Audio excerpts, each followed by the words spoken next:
Afternoon, everyone, and welcome to this session.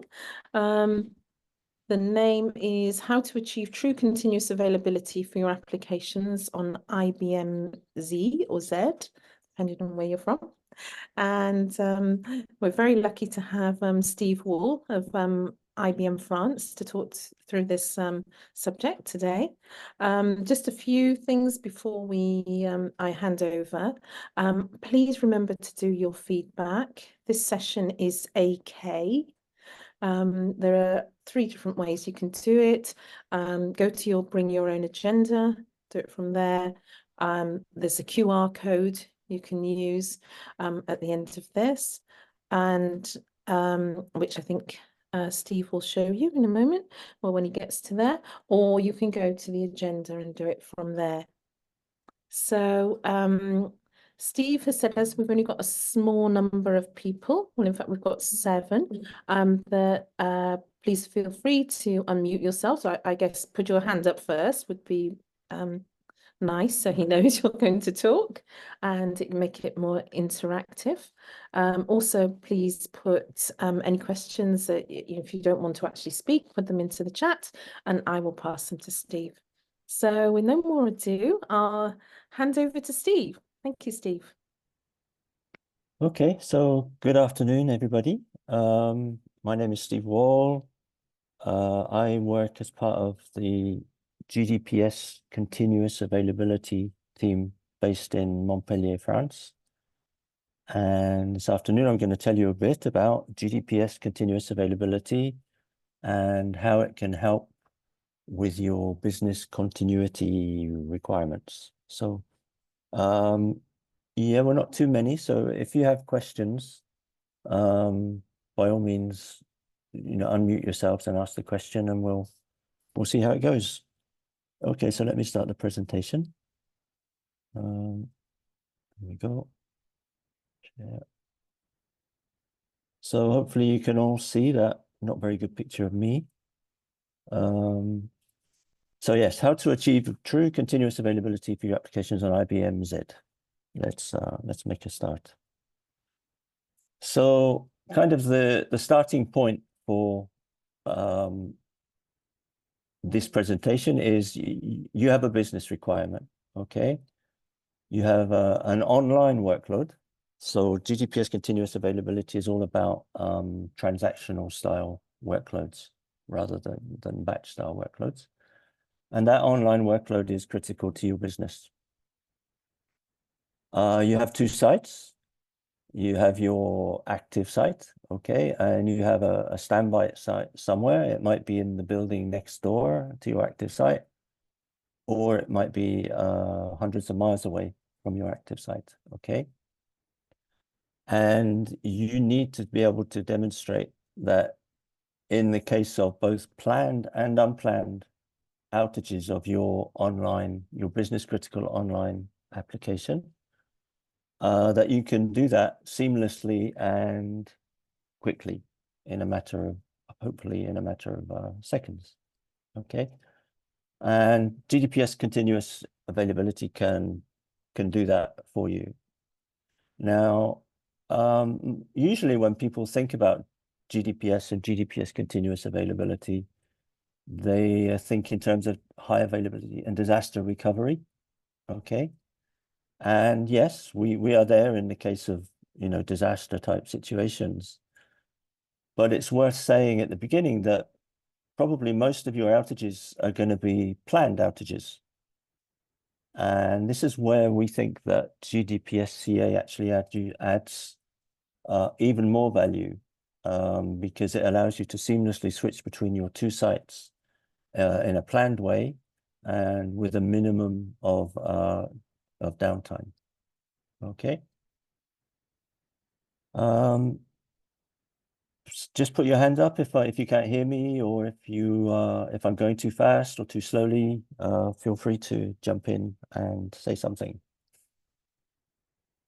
Okay. So the key takeaway from this is that you have this critical online ZOS application, and ideally you want any outage, planned or unplanned, to be a matter of seconds rather than minutes or hours or days. Okay, and that's kind of the the starting point. Excuse me. Okay, now if you go online and you start looking at business continuity, there are loads of buzzwords flying around. These are just some of them. And I just wanted to point out that GDPSCA can help to greater or larger extent with many of these buzzwords. So the idea is just, technology, what kind of technology you're going to use. Your people need to be able to respond quickly and efficiently to any situations that may arise, planned or unplanned. How do you recover from an unplanned outage? You need to plan your disaster recovery. So all these things come into focus when you start thinking about GDPS continuous availability. And I just wanted to say that GDPSCA can help in all these areas. Okay, we have, as I say, it's based on ZOS tried and trusted technology. We're saying here that GDPSCA is actually, you need to think of it in terms of a solution rather than just a product, because it's actually a bundling together of a number of ZOS products that give you the GDPSCA solution, of which the GDPSCA code itself is only one part. So it's based on tried and trusted technology. You know, we have UIs that are user-friendly and easy to use. They can be basically driven from a browser. We facilitate the management of those outages by allowing you to basically have a set of automated procedures. So you would just, for whatever situation you are in, whether it be the need for a planned or an unplanned outage, you can initiate a series of automated procedures, which can be tested in a less, in a non-production environment. So GDPSCA has something to offer, a lot to offer in terms of many of the questions that arise when people talk about business continuity. RTO and RPO. Okay, RTO stands for recovery time objective. You know, how long do you want it to be before your systems are back up again? Okay, and we have seen customers who can bring they can have outages of seconds rather than minutes. Okay. RPO stands recovery point objective, and that's basically us, how much data loss, if you like, can you afford when you are considering your business continuity solution. And here we're talking about business critical applications. So again, you are probably going to want to have the best possible recovery point objective. And GDPSCA, we're going to see a bit later the details, but basically it relies in its native form, it relies on software replication. So updates that are performed on your active site will be replicated to the standby site using software replication, which is a change, because for those of you who are familiar with the classic GDPS products, they are all about hardware replication, whether it be over short distances or long distances. And software, excuse me, software replication inherently is not as good as, if you have the two sites right next to each other and you're using disk-based hard replication, you can achieve a better RPO using that disk-based replication. So what we did with GDPSCA after the initial deliverable, if you like, we came up with a way of combining both software replication and hardware replication in order to minimize even more the amount of time during which you may have lost data. Okay, and that's something called the GDPSCA zero data loss configuration, where you actually use a combination of GDPS continuous availability, working with GDPS Metro, and depending on the distances involved, potentially with GDPS Global Mirror as well. So yeah, basically GDPS CA is there to help in all of these areas. It has something to offer in all of these areas. Okay, so the business case, your sites can be hundreds of kilometers, hundreds of miles apart, but you can still switch your CA workload in a matter of seconds, which significantly reduces your downtime. The management of your outages can be done using automated testable procedures, which can be initiated via a script or via the UI if you prefer. Okay. You can even fully automate. You could fully automate a disaster situation where you wouldn't need operator intervention at all. But we find that in most cases, customers prefer to be in a position where they can, give the go-ahead and launch the recovery process. But there is functionality to fully automate switches from one site to another in the case of unplanned outages. There's also a RESTful API. Okay, so you can integrate your GDPS CA scripts and procedures into any existing automation that you have today and into any existing dashboards that you have today. So that's the business case. Anybody got any questions before I start talking about how it actually does what it does? I don't see any questions in the chat channel. Okay. Please remember you can unmute yourselves. If you have any questions, just raise your hand. You do that by the reactions at the bottom, the smiley face. But doesn't look like there's anything right now, Steve. Thank you. Okay, so let's move on. Again, we're talking about outages of a few seconds. So let me just explain how it does what it does. Okay. So basically, you have what's called an update workload. In this case, this is the orange workload. Okay, it is performing updates. You may have a CICS workload or an AMS workload that is running transactions, potentially hundreds of transactions per second, and those transactions are performing updates on your active site. In this particular case, the active site is site 2. As those updates are made, software replication, unless you're using ZDL, but let's put that aside for one moment, software replication will replicate the updates that have been made by your update workload from site 2 to site 1. Now, the way that we work is that if you have let's say that you have some transactions that are performing updates of certain pieces of data that are critical to your business, and you have other transactions that don't actually update that data, but that query that data. And if that's the case, you can create what we call a query workload or an active query workload. And one of the advantages of CA is that, okay, you have your active site and you have your standby site, which is there ready to take over. Okay, everything is up, KICS is up, VSAM is up, IMS is up, DB2 is up, and it's there ready to take over in the case of a planned or unplanned outage. But you could choose to route some of your queries to site 1 rather than site 2.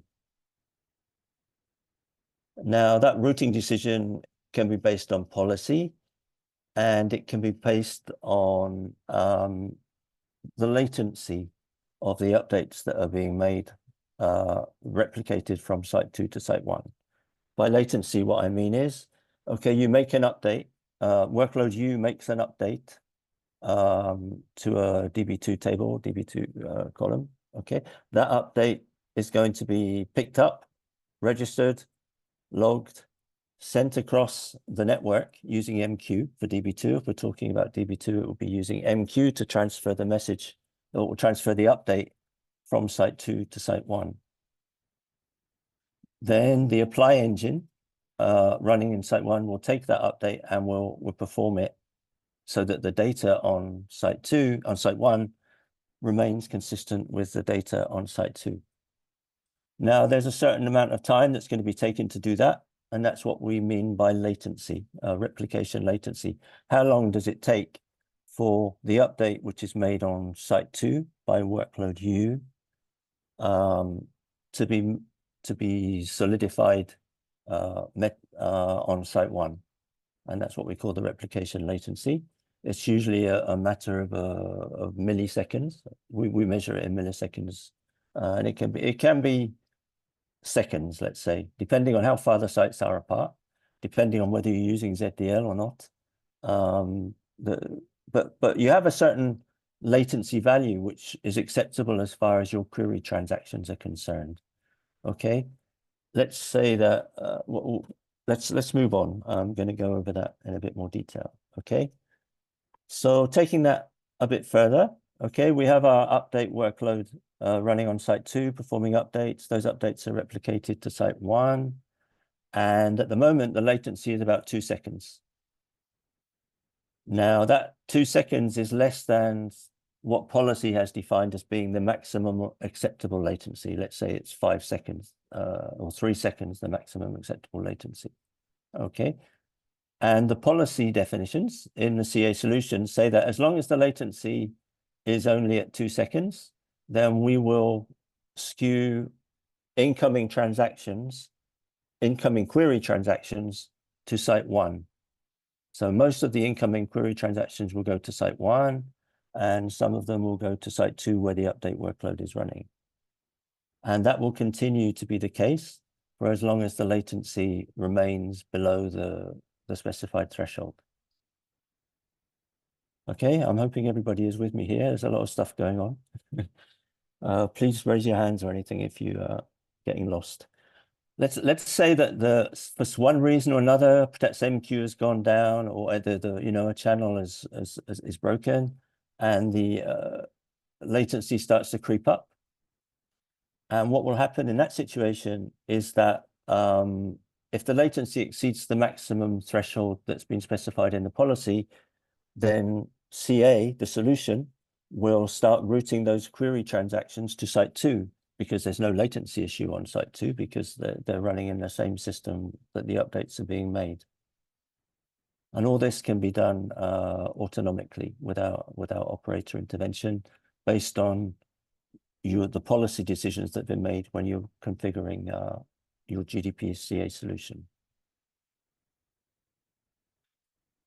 If the latency then drops back down, okay, and it's still less than the maximum latency, let's say 3 seconds if the maximum latency is 5, for example, then automatically, without operator intervention, CA will start routing the query workloads back to site 1, preferring site 1 for the routing of the query workloads.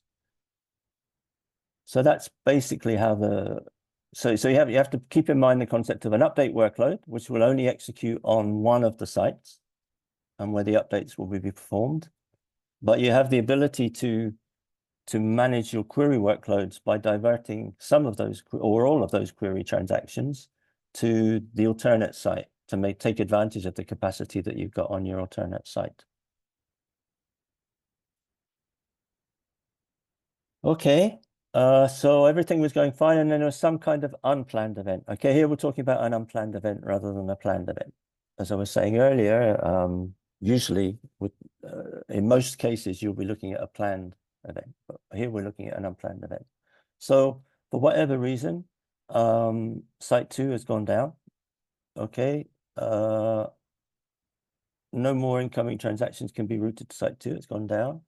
GDPR-CA will automatically see that the site has gone down. We have monitoring going on all the time, checking on the state of the traffic. Are incoming transactions being processed? Are the subsystems there? Are the LPARs there that we expect to be there? And GDPR-CA will automatically see when a site goes down and will generate a site failure. And you can have automated procedures that will start to function in the case of an unplanned site failure. So one of the things that that procedure will do is basically, site one is still there, up and running, ready to take over. So all of the incoming transactions, both query and update, will now be routed to site one. Site two is out of the picture. Site one, those obviously those updates are being replicated. Okay. Oh, not replicated. So those updates are being logged. And when site two comes back up again, there'll be a process involved in which we have to synchronize the data on the two sites before we can start processing work again on site two. Okay, this is the equivalent. This is the GDPS equivalent of a YouTube advert. Okay, I've talked about an unplanned site failure, and there could be many, many different reasons for that failure. Okay, but GDPS is very much GDPS is very much involved in an IBM solution called CyberVault, which is there to help you to manage those unplanned, unexpected events. And I would recommend that if you're interested in this tool, which could come in useful in the situation we're talking about here, to take a look at my colleague Anthony Morales' presentation on the classic GDPS product, which is heavily involved in CyberVault. So that's the end of my YouTube advert. So moving swiftly on. Okay, so let's say that you've restarted site two. You may or may not have used CyberVault to resynchronize the data between site two or site one, or it may be something that didn't need CyberVault. Okay, it could have been just a pure software failure rather than a data integrity issue. Okay, so basically you've seen what the problem was. You've restarted site two. Okay, and the data is resynchronized with site one.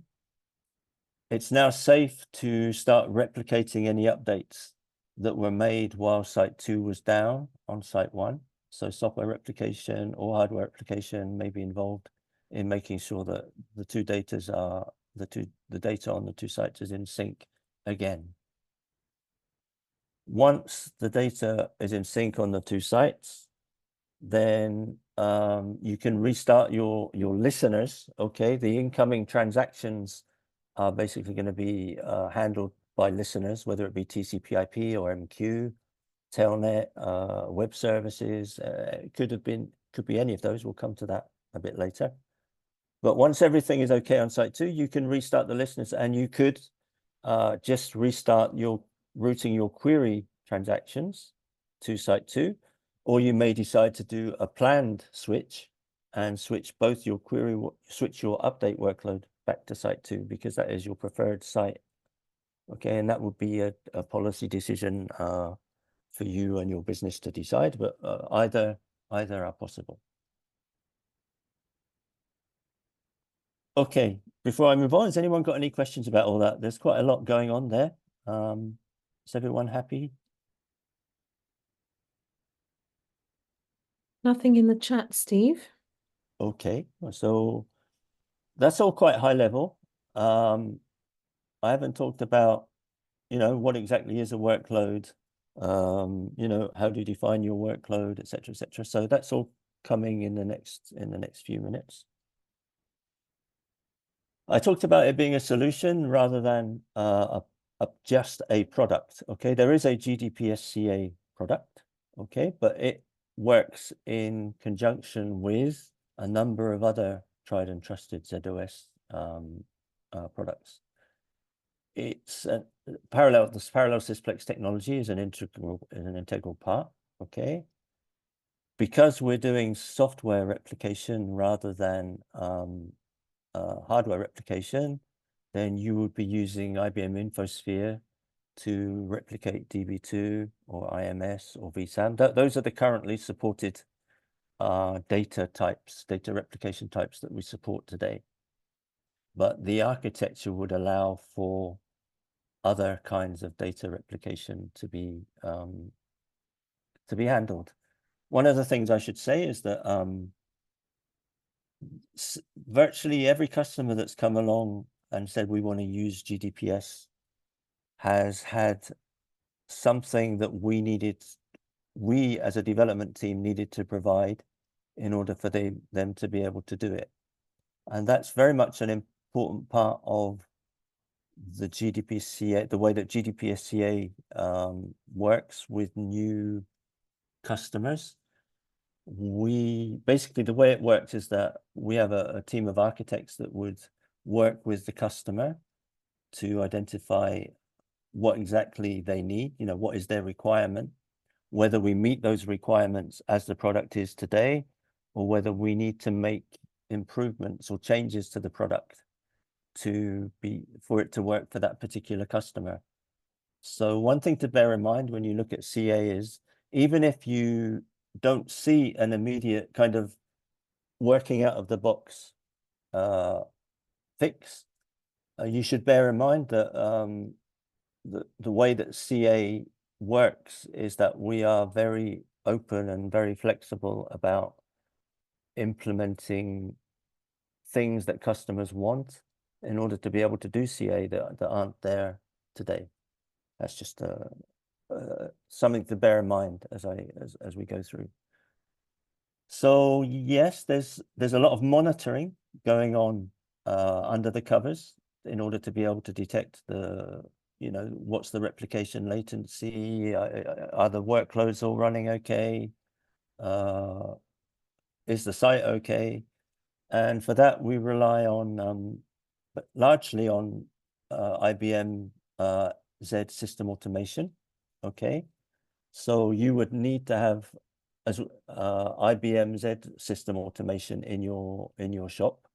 It doesn't mean that you can't use other automation products, but we work solely with IBM Z system automation today, and there is infrastructure in place for system automation to be able to talk to the other another automation product. IBM Z NetView is a critical part of the solution. The GDPS code runs in NetView on what we call our controller systems and in the production systems that are running the workloads. And NetView has provided certain extensions in order to work with GDPSCA. Finally, the part that handles the data comms, if you like, for CA is a product called IBM Multi-Site Workload Lifeline. And he is the guy that makes the routing decision as to, am I going to route this incoming transaction to site 1 or to site 2? And he also has monitoring going on, making sure that those network connections are there and that they are working correctly and that they are meeting their WLM objectives, for example. Okay, so this is a functional overview of what you would expect to see in a GDPSCA environment. Okay, you have your active site and your standby site. Everything's running under ZOS. Okay, as part of a parallel sysplex in each site. So you have a parallel sysplex in each site with multiple LPARs. You have MQ. You have TCP/IP and MQ potentially. The multi-site workload lifeline can either route using MQ or using what's called SASP compliant routers. A SASP compliant router is basically, it's an intelligent router. A SASP is an IETF standard that allows routers to be fed information about the health of the places that they are routing to, of the systems that they are routing to. And multi-site workload lifeline talks to these intelligent routers using the SASP protocol, helping it to make routing decisions based on the health of the different potential target systems. For that, you can see that in the sysplexes, you have these things called lifeline agents. Okay, they talk to something called a lifeline advisor, the lifeline primary advisor, passing information about the health of that particular, the LPAR in which that agent is running, and the workloads which CA is managing in those LPARs, and the primary advisor will talk to the intelligent routers or talk to MQQ managers, helping them to make the right routing decisions based on what's happened, based on policy and based on the health of site 1 and site 2. You have your replication. Okay, we said that replication is supported today for IMS, DB2, and VSAM. In the active site, you have what's called a capture engine, which is the guy that is monitoring the updates, basically monitoring the logs. In the case, let's talk DB2 or IMS. So there's logging going on. The capture engine basically monitors the logs, and as updates are made, he will send those updates across to the standby site using MQ for DB2 or using a TCP/IP connection for IMS and VSAM. And also we have our NetView address spaces running in both the production systems and in our GDPS-CA controllers. And inside those NetViews, you have GDPS-CA and you have SA, system automation, which is monitoring the health of the LPARs and of the software running inside those different LPARs and passing that information to GDPS-CA. Okay, again, a lot of information. Any questions, or are we okay so far? No questions in the chat. No? Okay, moving on. Okay, so now we're going to say, what exactly is a GDPS-CA workload? You know, you hear a lot of talk about workloads. You know, you have Kickness SM workloads, you have DB2 workloads.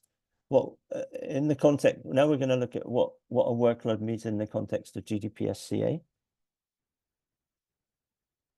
And basically, it boils down to 3 different things. Okay. Your GDPS-CA workload is going to update some data. It could be DB2 data, it could be IMS data, it could be VSAM data. You can actually have an application that updates both DB2 and IMS or DB2 and VSAM. Okay, that's supported today. It wasn't supported originally, but it's supported now. And the crucial thing here is that because we are replicating that data, all the data that is updated by that workload has to be replicated in order to ensure data consistency between the 2 sites.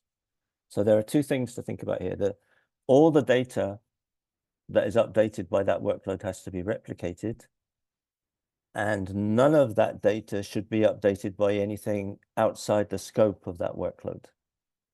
Okay, so what we are talking about here is that business critical application data, which is only updated by your CA workload. Because if, let's say, for example, that you have your GDPS-CA workload running and it updates something that hasn't been replicated, then you have an inconsistency of data on your 2 sites. Okay.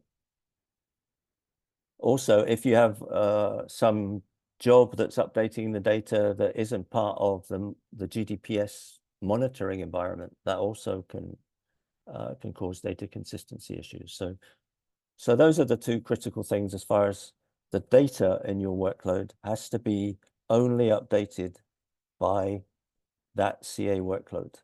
And all the components, moving swiftly on, all the components that update that data have to be defined, have to be identified and defined to GDPS-CA so that we can monitor. It might be a KICS region, it might be a DB2, it might be a DB2 data sharing group, okay? Could be an IMS Plex, but all the business applications that update that application data have to be identified and so that GDPS-CA can monitor them and make sure that everything's working properly. So you have your application data, you have your application environment, which is the applications themselves and the subsystems in which they're running. you know, the DB2s, the Kix regions, the MQ, queue managers, all that has to be identified. So that's the second of our three, of our trinity. Ooh, wrong way. And the third thing that you need to identify is how, we're talking about online transactions here. How are those online transactions coming into your Sysplex, your active site? Are they TCP/IP connections? Are they DB2 connection, you know, DB2 data connections? Are they Kix Transaction Gateway, IMSplex, 3270 web services?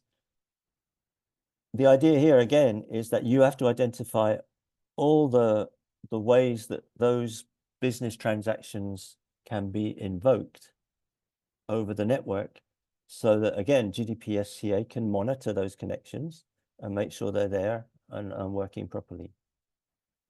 So those are the three things that you have to identify. What data is my workload going to update, and only my workload? What are the subsystems and the applications that update that data, and only that, well, only that data? And how do the transactions that invoke those applications get invoked? Because again, you only want the connections that are used by your workload to be monitored by GDPR/CA solution. Okay. Now, this is the process of identifying all those things is not necessarily straightforward. We're going to talk a bit about that now. Okay. So what I've tried to do here is talk about one way of working out, you know, what is going to be in your CA workload. But I think the way that it happens is going to be different for every customers. You know, for some customers, they may know the data that they want to update, and that's kind of their starting point. Okay, and everything will be derived from the data that have been updated. For some customers, they're more interested in, they may not know the data objects that are updated when they start, and they need to take more this approach. So the exact approach for you is going to depend on many things, some of which we're going to talk about in the next 20 minutes or so. So, okay, we said that it's going to be a business critical workload. So who's actually going to decide what makes up your GDPR/CA business critical workload? And obviously that's going to be the business owner. May not be a technical person at all. You know, it really comes down to the guy who's responsible for that business more than the technical guy who looks after everything. Okay, you know, he has to say, well, these are the things that I really want to protect, because he is probably going to have to invest some money in doing the rest of the things in that pyramid. So this is kind of the easiest part of the process, because all he has to do is say is, that's what I want you to do. And now somebody else is going to have to go away and do all the hard work. Okay, so the way that this particular approach is going to do things is, okay, so what are the transactions that implement the business process that the business owner has decided he wants to be part of a GDPR/CA workload? Now, so you may have hundreds of transactions executing in your active site and your query workloads as well. Okay, and this is just a very simplistic view, but let's say in our particular example, your business owner says, this is what I want to make into a CA workload. It's going to be up to your application owner to go away and say, well, oh yeah, well those business processes are invoked by these applications. Sorry, I'm an old Kix guy, so I tend to work with 4-letter transaction IDs. Okay, so these are the transactions that we decide that the application owner looks at all the different transactions, all the different applications. He says, okay, well, this is what the business owner wants to do. These are the transactions that implement that business process, UPD1 and UPD2. So we have our transactions. Now you have to go away and look at, as I was saying earlier, one of the things you have to worry about is, how do those transactions get initiated? Because you're going to have to tell multi-site workload lifeline exactly which TCP/IP applications and which MQ applications it needs to monitor. Could just be a 3270 application, could be an application coming in via MQ, could be a web service, okay? IMS, you have to work out exactly which ways are those transactions arriving in the system. And what you have to do is ensure that, because you only want multi-site workload lifeline to monitor the transport methods used by that workload, you have to isolate the transport methods used by that workload in order for multi-site workload to be able to do its work properly. Okay, so we have the transactions that implement the business process, and working with the network team, we've worked out what exactly are the ways in which those transactions arrive in the active site, or in the case of query workload, it could also be arriving in the standby site. Okay, you have a transaction, but what programs invoked by that transaction actually implement the target business process? Okay, let's imagine that we've got our UPD1 transaction here. It calls 4 different programs: program 1, program 2, program 3, and program 4. Okay, but only program 1 and program 3 are the ones that implement the business process. Okay, so you need to have identified which programs are actually updating the business data. Remember, we're only interested in the data that is critical to this business process. And given that those programs may be running in a different LPAR, you need to identify which LPAR those programs are running in, because we need to monitor that LPAR as well. Okay, so we'll talk about how the tools you can use to do all these things shortly, but we've identified the programs. The application owners have been able to identify the programs that implement the business process. Final step in the process is that third thing that I was talking about, which is what are the data objects that are updated by that target business process. Okay, and again, coming back to my example here, we have what's called a multi-DBMS. What we call it a multi-DBMS workload, because this particular transaction issues calls to DB2 for some data and calls to IMS for other data.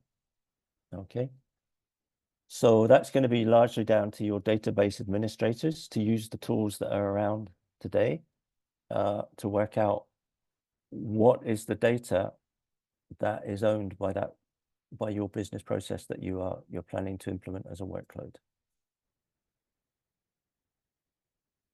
So that's all you have to do. And again, how much work that involves is going to vary from one customer to another. We have customers that basically their starting point was a blank sheet of paper, and they went about that they could just do this working from a blank sheet of paper. And we have customers who have applications that are decades old. They don't have the object code, they don't have the source code in some cases anymore, and they had to go, they had the task of identifying all these different things using, and to do that, they used a variety of tools. And I'm going to talk a bit about the tools. So, as I say, the process is going to be different for every customer. All the customers we've had, I've had to go through this,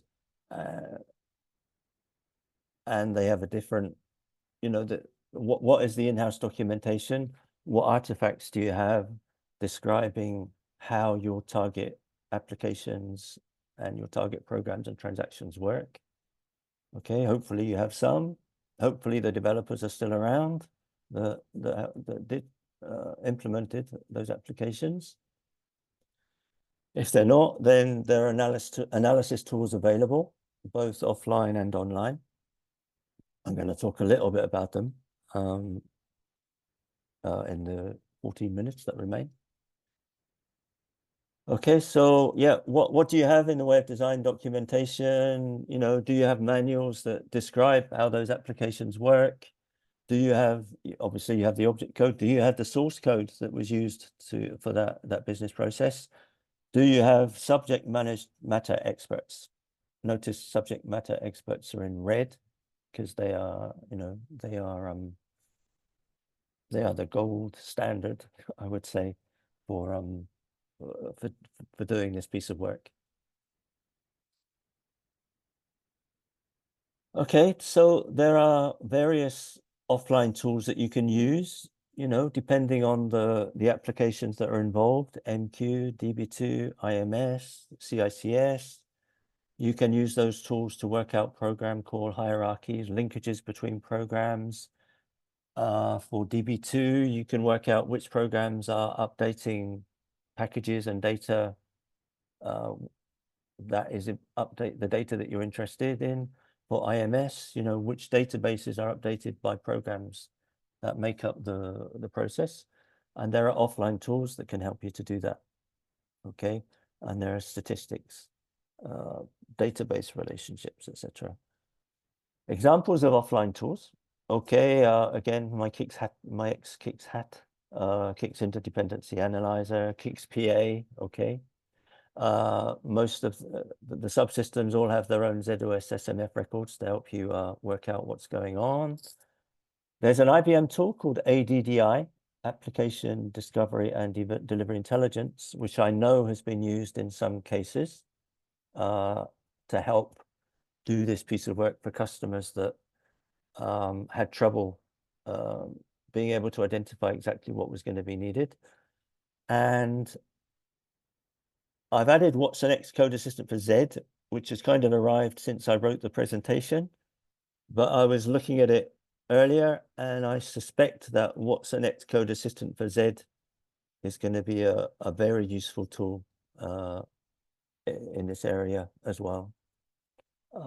So you should also take a look at What's the Next Code Assistant for Z if you are needing to do this kind of analysis, I think. Online tools, again, ADDI has an online part and an offline part. You have the IBM Z monitoring suite, you have the Omegamon products, you have the IBM Z Tivoli type service management suite. So there are online tools and there are offline tools that can help you to identify exactly what is going to be in your GDPS workload. Some customers do have a very specific subset of applications. Some customers will say, well, I'm just going to treat my whole, these tend to be smaller customers, it has to be said. We have one customer that basically their whole environment is one workload. Okay, so part of this analysis may reveal that you need one or several workloads. You may need to define one or several GDPS workload. We have one customer who has I think he has six active standby and one active query or something. So one of the things that all this analysis is going to show you is exactly how many CA workloads you need. Yeah, again, carrying on with the island examples, IBM Omegamon. The DB2, I'm not a DB2 expert, okay, but I do know for a fact that the guys doing this work found that the DB2 syspack dep catalog table was really useful in working out which programs were updating which DB2 data. So if you were looking at this from a DB2 perspective, I think that could well be a very useful tool. Okay.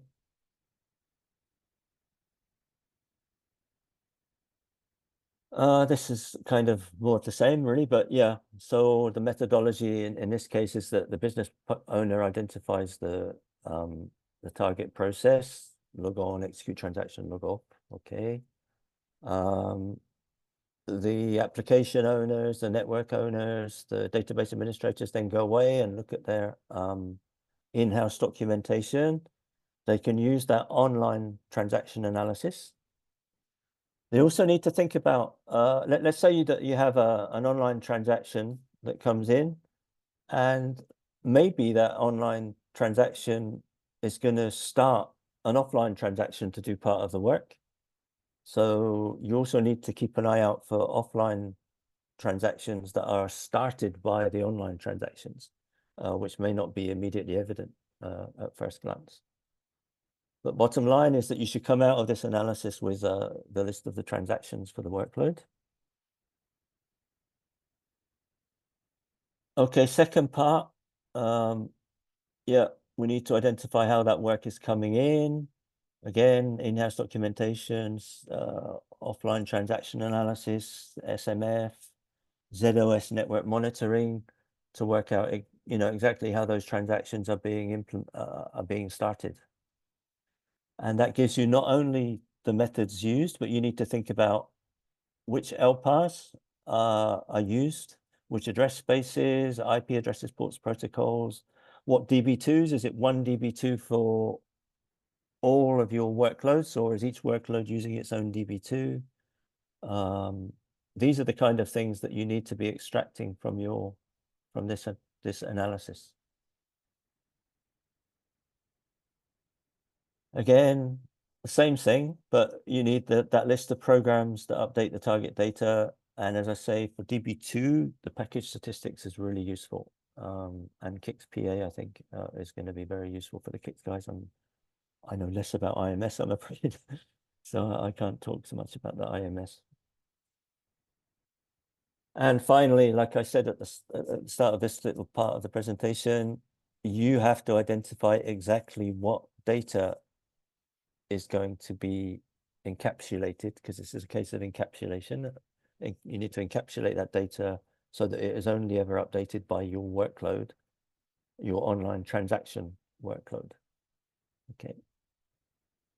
Or if for some reason, you may have batch activity, okay, which needs to be run, but you need to make sure that the online part is down when you run your batch activity. And there is a whole debate to be had about how you manage that situation.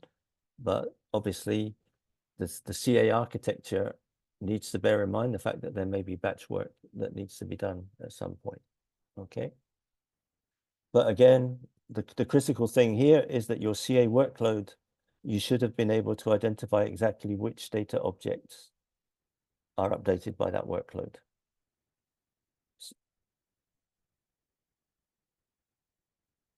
Having done all that work, okay, you kind of end up with the input for three things.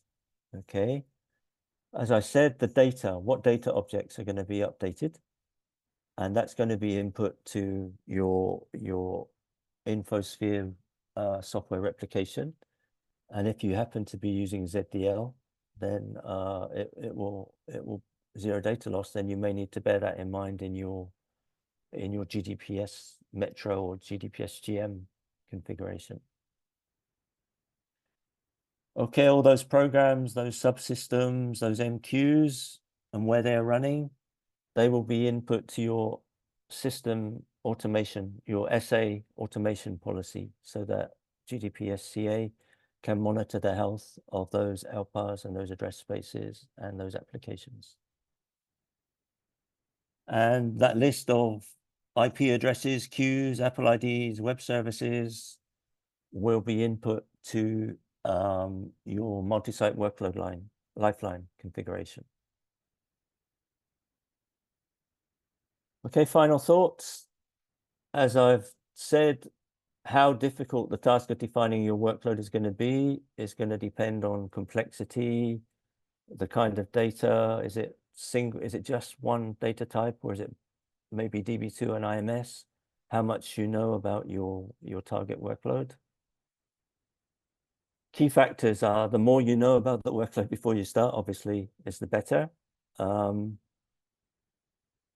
A good approach is to use multiple tools and then cross-reference the results between the different tools. And obviously, make sure you have the right subject matter experts in the team that are doing this analysis. IBM Consultancy have considerable experience in this area. We did help one customer in particular where his starting point was that he didn't know where to start. So IBM Consultancy were called in to help and have succeeded in helping him to identify his CA workload.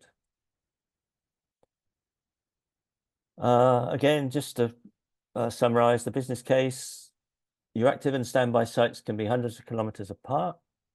Your update workloads will run on one of those sites and can be switched from one to the other, from the active to the standby in a matter of seconds. Query workloads, if you want, can run on either the standby site or the active site or both. GDPS there are automated, testable, repeatable scripts and commands that you can use to manage your workloads and your LPARs and address spaces. Okay.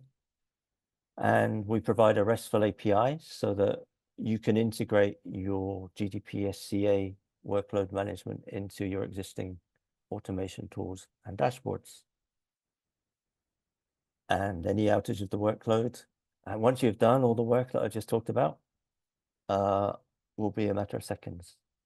So there's a lot of work involved, but your business owner maybe has to say, okay, yeah, I know you're going to have to do that, and your technicians will have to tell him how much work is involved, because he's going to have to sign off the work that's involved to achieve an outage time of seconds rather than hours and days.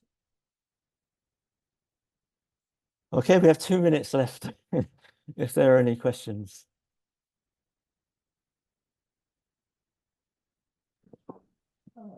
I don't see any questions in the chat. Okay, well, I hope this was useful. And we have customers who are using this today who are able to switch their workloads in literally in a matter of seconds, both in the disaster case and in the plan.